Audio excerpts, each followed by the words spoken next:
Hi guys, welcome back to my channel. Today I'm going to show you how you can get the best game experience. How to get the best setting and highest frame rate on EA Sport FC Mobile. So I made this video is for beginner that new into this game. Previously this game is FIFA Mobile, but right now is EA Sport. I mean EA Sport FC Mobile 24.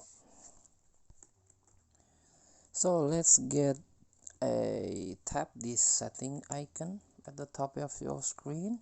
This one, graphics, adjust graphic level of detail, tap it, and this one, so you can custom based on your phone, but I recommend you to get the best setting and highest frame rate is just use the medium graphic with standard resolution, high frame rate, of course, if your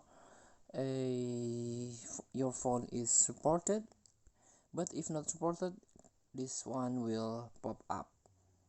But its standard frame rate is enough with turn off pause effect, low crowd, and low UI effects. So thank you for watching. Don't forget to comment, like, and subscribe. And click thanks button below. Enjoy the game.